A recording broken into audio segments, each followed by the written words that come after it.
नमस्कार, मैं श्वेता। बिहार न्यूज में आपका स्वागत है। आज है 23 जुलाई, दिन गुरुवार। खबरों की ओर बढ़ने से पहले एक नजर डालते हैं आज की सुर्खियों पर। बिहार के 26 जिलों में खुलेंगे 38 नए क्रिटिकल केयर ब्लॉक।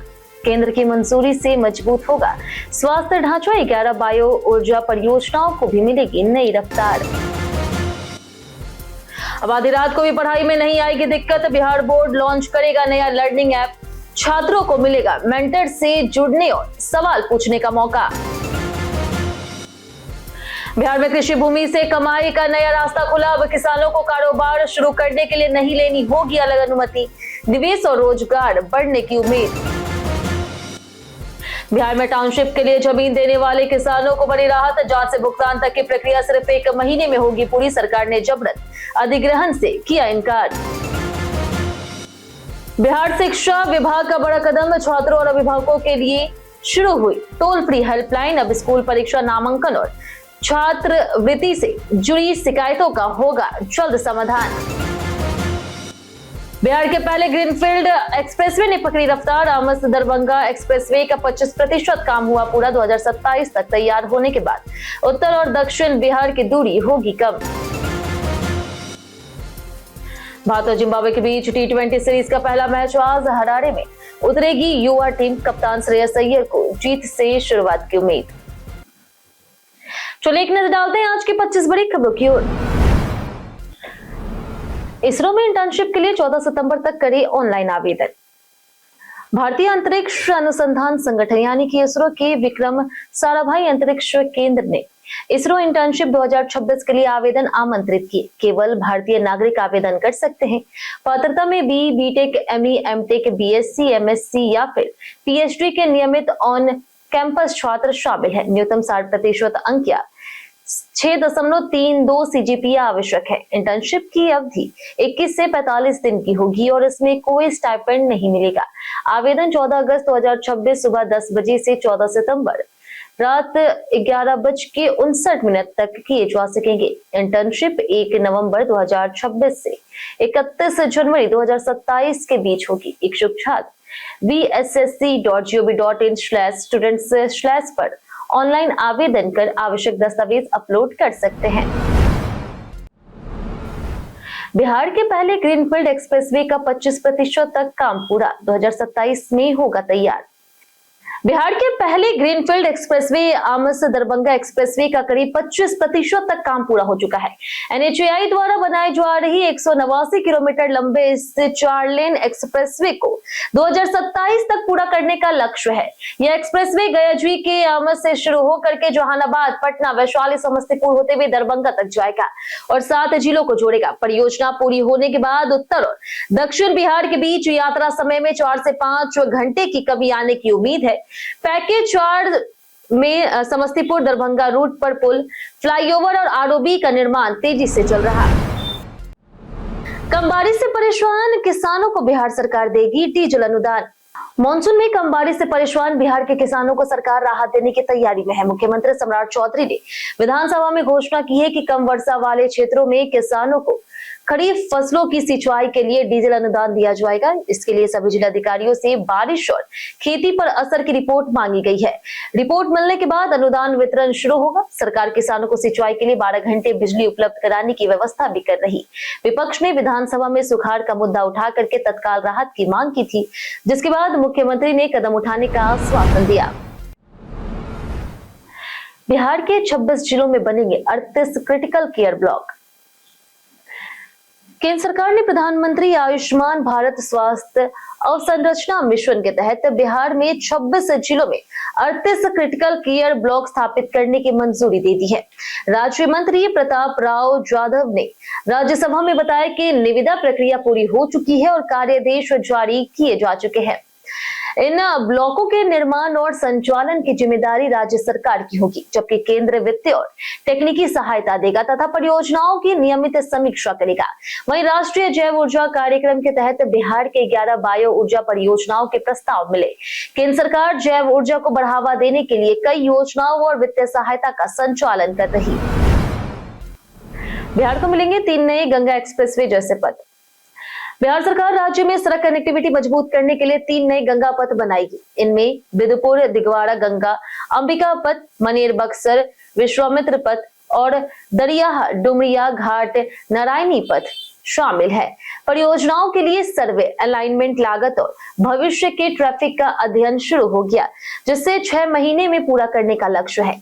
इन सड़कों से पटना, सारण, गोपालगंज, सिवान, भोजपुर और बक्सर समेत कई जिलों को बेहतर आवागमन, व्यापार और पर्यटन का लाभ मिलेगा।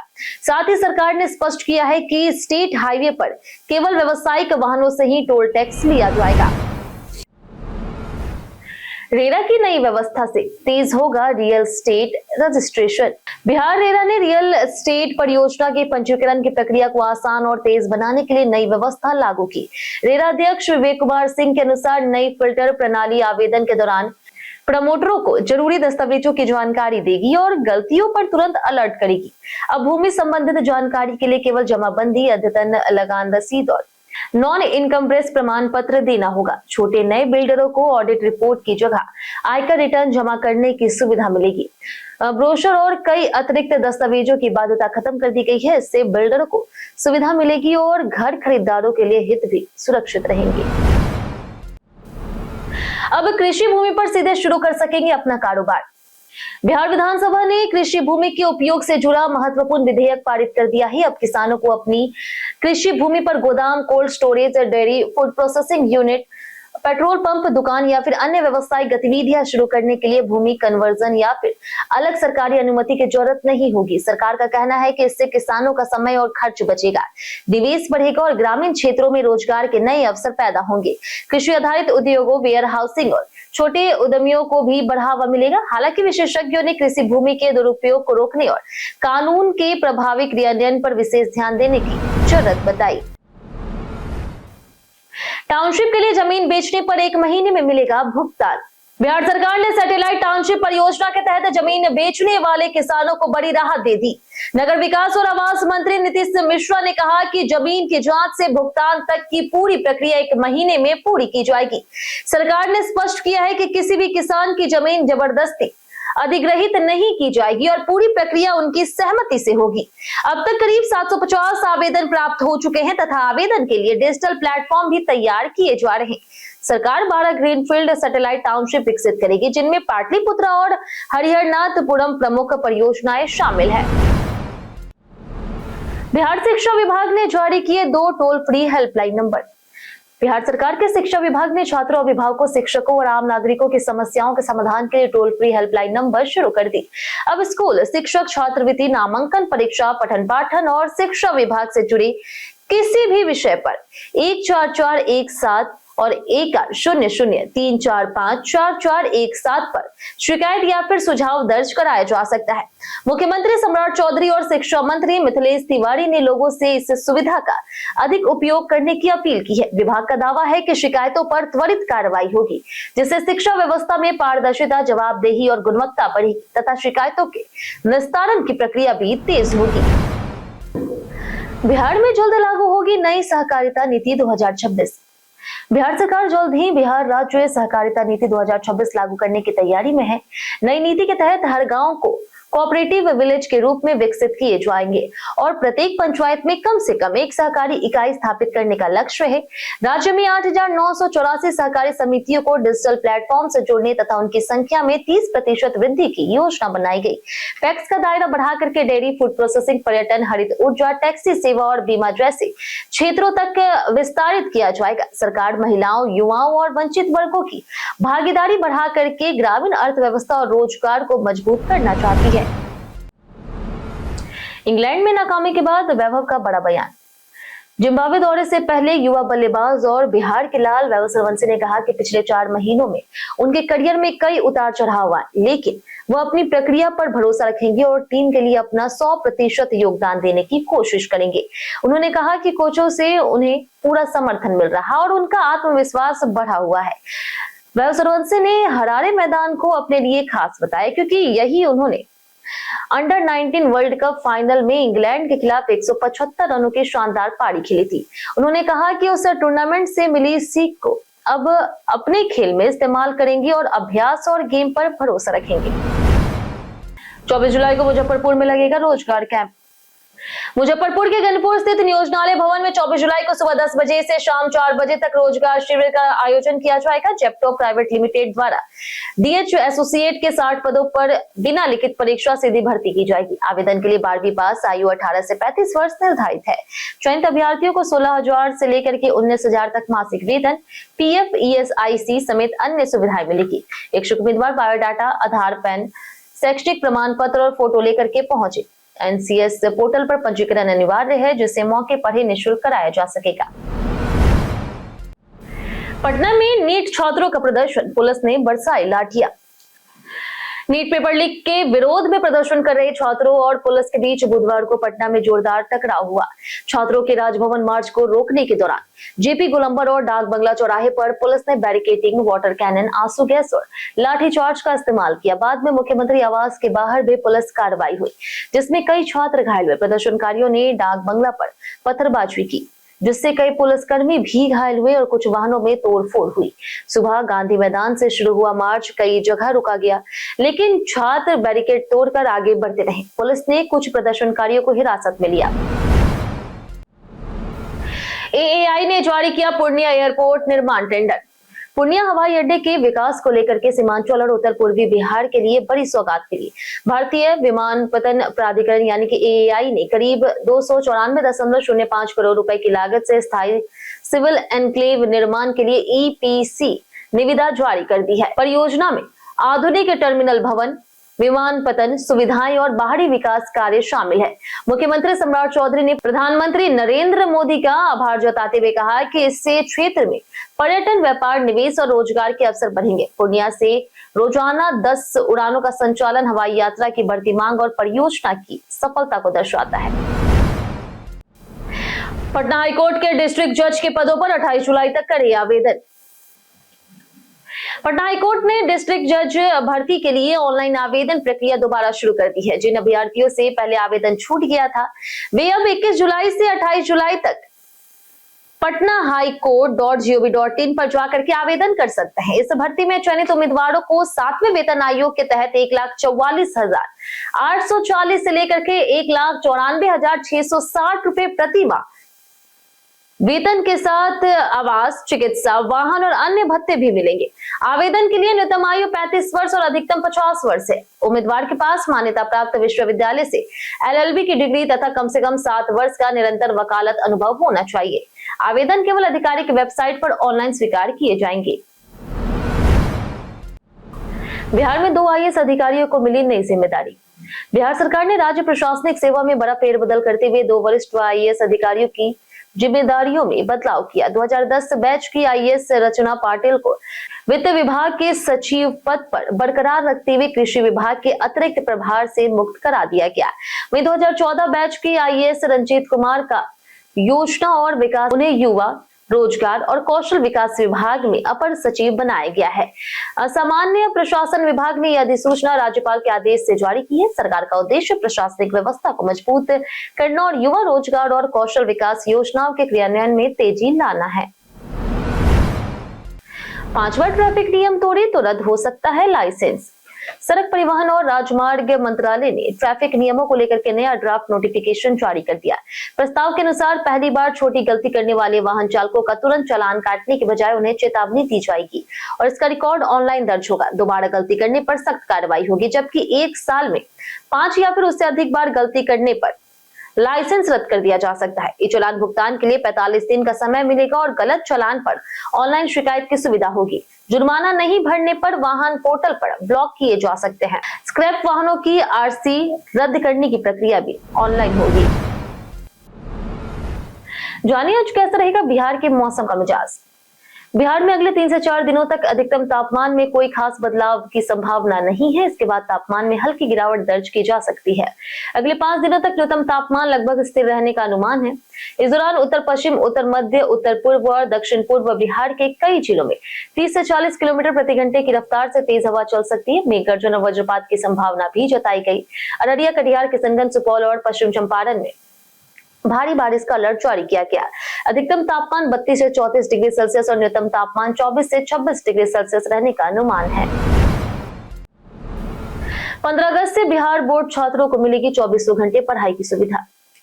बिहार विद्यालय परीक्षा समिति ने विद्यार्थियों को बेहतर और गुणवत्तापूर्ण शिक्षा देने के लिए इंटरेक्टिव लर्निंग ऐप शुरू करने का फैसला किया। पहले चरण में राज्य के 668 स्कूलों, जिनमें से 551 मॉडल स्कूल शामिल हैं, उनके कक्षा 9वीं से 12वीं तक के छात्रों को यह सुविधा मिलेगी। 15 अगस्त से शुरू होने वाले इस ऐप के जरिए छात्र 24 घंटे अपने पाठ्यक्रम से जुड़े सवाल शिक्षकों से पूछ सकेंगे। हर छात्र को अलग लर्निंग आईडी मिलेगी और वह अपनी पसंद के मेंटर से मार्गदर्शन भी ले सकेंगे। बोर्ड इस व्यवस्था से छात्रों के रिजल्ट में होने वाले सुधार का भी आकलन करेगा। 5 अगस्त तक बनेंगे 1,20,000 नए राशन कार्ड। पटना जिला प्रशासन ने 5 अगस्त तक 1,20,000 नए राशन कार्ड बनाने का लक्ष्य तय किया। इसके लिए प्रतिदिन करीब 4,000 आवेदन निपटाने होंगे। डीएम कुंदन कुमार ने सभी अनुमंडल, प्रखंड पंचायत अधिकारियों, पंचायत सचिवों, टोला सेवकों और विकास मित्रों को पात्र परिवारों की पहचान कर आवेदन कराने के निर्देश दिए हैं। अभियान अवकाश के दिनों में भी जारी रहेगा। आवेदन के लिए आधार कार्ड, परिवार का फोटो, आय, जाति, आवासीय प्रमाण पत्र, बैंक पासबुक और मोबाइल नंबर जरूरी होंगे। जिनके पास दस्तावेज नहीं है, उन्हें ऑनलाइन प्रमाण पत्र बनवाने में भी सहायता मिलेगी। सभी आवेदन स्मार्ट पीडीएस पोर्टल पर ऑनलाइन किए जाएंगे। भारत और जिम्बाब्वे के बीच T20 सीरीज का पहला मुकाबला आज। इंग्लैंड दौरे पर T20 सीरीज में उम्मीद के मुताबिक प्रदर्शन नहीं कर पाने के बाद युवा बल्लेबाज वैभव सूर्यवंशी के पास अब जिम्बाब्वे दौरे पर खुद को साबित करने का बड़ा मौका है। भारत और जिम्बाब्वे के बीच 3 मैचों की T20 सीरीज का पहला मुकाबला आज हरारे स्पोर्ट्स क्लब में खेला जाएगा। नए T20 कप्तान श्रेयस अय्यर भी अपनी कप्तानी में पहली जीत दर्ज करने के इरादे से उतरेंगे। टीम में प्रभसिमरन सिंह समेत कई युवा खिलाड़ियों को मौका मिला। मैच शाम 4:30 बजे शुरू होगा, जबकि टॉस 4 बजे होगा। मुकाबले का सीधा प्रसारण डीडी स्पोर्ट्स और यूनाइट 8 स्पोर्ट्स पर live streaming fan code app पर उपलब्ध रहेगी। कई कारणों से दर्ज है भारत के इतिहास में आज की तारीख। 1856 में महान स्वतंत्रता सेनानी, गणितज्ञ, दार्शनिक और उग्र राष्ट्रवादी नेता बाल गंगाधर तिलक का जन्म हुआ। 1998 में ज्ञानपीठ पुरस्कार से सम्मानित प्रसिद्ध बांग्ला साहित्यकार ताराशंकर बंदोपाध्याय तथा 1906 में अमर क्रांतिकारी चंद्रशेखर आजाद का जन्म हुआ। 1856 में महान स्वतंत्रता सेनानी, गणितज्ञ, दार्शनिक और उग्र राष्ट्रवादी नेता बाल गंगाधर तिलक का जन्म हुआ। 1898 में ज्ञानपीठ पुरस्कार से सम्मानित प्रसिद्ध बांग्ला साहित्यकार ताराशंकर बंदोपाध्याय तथा 1906 में अमर क्रांतिकारी चंद्रशेखर आजाद का जन्म भी इसी दिन हुआ। 1932 में मशहूर अभिनेता और फिल्म निर्देशक महमूद तथा 1934 में निर्मला जोशी का जन्म हुआ। 2012 में स्वतंत्रता सेनानी लक्ष्मी सहगल और 2016 में प्रसिद्ध चित्रकार एसएच रजा का निधन हुआ। साथ ही 23 जुलाई यानी कि आज के दिन राष्ट्रीय प्रसारण दिवस भी मनाया जाता है। एलवीस यादव के पॉडकास्ट में गुरमीत ने किया खुलासा। गुरमीत चौधरी ने एलवीस यादव के पॉडकास्ट में अपनी पत्नी देविका बनर्जी के साथ रिश्ते और करियर को लेकर के बात की। उन्होंने बताया कि फिल्म खामोशियों में बोल्ड और रोमांटिक सीन करने को लेकर के वह काफी घबराए हुए थे। उस समय देवीना ने उनका पूरा समर्थन किया और कहा कि अगर रोल की मांग है तो एक कलाकार के तौर पर उसे निभाना चाहिए। देवीना ने गुरमीत को याद दिलाया कि वह अभिनेता बनने के सपने के साथ मुंबई आए थे। दोनों का कहना है कि अभिनय में किरदार की जरूरत को समझना जरूरी है और वे अच्छे रोल से पीछे नहीं हटेंगे। बारिश में फ्रिज इस्तेमाल करते समय भूल कर भी ना करें यह गलती। मॉनसून में बड़ी नमी का असर फ्रिज पर भी पड़ता है, जिससे पानी जमा होना, बदबू ज्यादा, बर्फ जमना और खाना जल्दी खराब होने जैसी समस्याएं हो सकती है। इससे बचने के लिए फ्रिज का तापमान 2 डिग्री सेल्सियस से 4 डिग्री सेल्सियस और फ्रिज -18 डिग्री सेल्सियस से -19 डिग्री सेल्सियस पर रखें। फ्रिज का दरवाजा बार बार ना खोलें और गर्म भोजन को ठंडा होने के बाद ही रखें और शेल्फ में जरूरत से ज्यादा सामान ना भरें। फल सब्जियां सुखाकर स्टोर करें तथा दरवाजे की रबर से नियमित साफ करें। फ्रिज को दीवार से उचित दूरी पर रखें। समय समय पर डीफ्रोस्ट करें और बिजली के उतार चढ़ाव से बचने के लिए स्टेबलाइजर का उपयोग करें। पटना विश्वविद्यालय में 24 जुलाई तक कक्षाओं का हुआ बहिष्कार। बिहार में पटना विश्वविद्यालय अधिनियम 1976 में संशोधन के विरोध में छात्रों, शिक्षकों और कर्मचारियों का आंदोलन तेज हो गया। सभी ने सामूहिक अवकाश लेकर के विश्वविद्यालय परिसर में धरना शुरू किया और 24 जुलाई तक कक्षाओं का बहिष्कार करने का फैसला लिया। प्रदर्शनकारियों का कहना है कि वे विश्वविद्यालय की स्वायत्तता और अस्तित्व बचाने के लिए अंतिम दम तक लड़ाई लड़ेंगे। आंदोलन के कारण पूरे विश्वविद्यालय में शिक्षण कार्य पूरी तरह ठप रहा और कई परीक्षाएं भी आयोजित नहीं हो सकी। छात्र संघ ने भी आंदोलन को समर्थन दिया। विश्वविद्यालय प्रशासन ने स्थगित परीक्षाओं की नई तिथि बाद में जारी करने की बात कही। हम प्रतिदिन आपसे 7 ऐसे जरूरी सवाल उसके जवाब बताएंगे जो कि बीपीएससी, बिहार पुलिस, दरोगा समेत एसएससी जैसे अन्य प्रतियोगी परीक्षाओं में काम आएंगे। सवाल इतिहास, बिहार स्पेशल, विज्ञान, करंट अफेयर्स और भूगोल से रहेंगे। पूछे गए 7 सवाल में आपने कितना सही जवाब दिया हमें कमेंट करके जरूर बताएं। तुम्हारा पहला सवाल है, बिहार राज्य दुग्ध सहकारी संघ की स्थापना किस वर्ष हुई थी? ऑप्शन ए है 1982, ऑप्शन बी है 1981, ऑप्शन सी है 1983, ऑप्शन डी 1980। इसका सही जवाब है ऑप्शन सी 1983। हमारा दूसरा सवाल के बिहार में स्थापित विद्युत क्षमता का मुख्य स्रोत क्या है? ऑप्शन ए है नवीकरणीय ऊर्जा, ऑप्शन बी है तापीय ऊर्जा, ऑप्शन सी है जल विद्युत, ऑप्शन डी परमाणु ऊर्जा। इसका सही जवाब है ऑप्शन बी तापीय ऊर्जा। हमारा तीसरा सवाल के बिहार युवा संघ की स्थापना किस वर्ष हुई थी?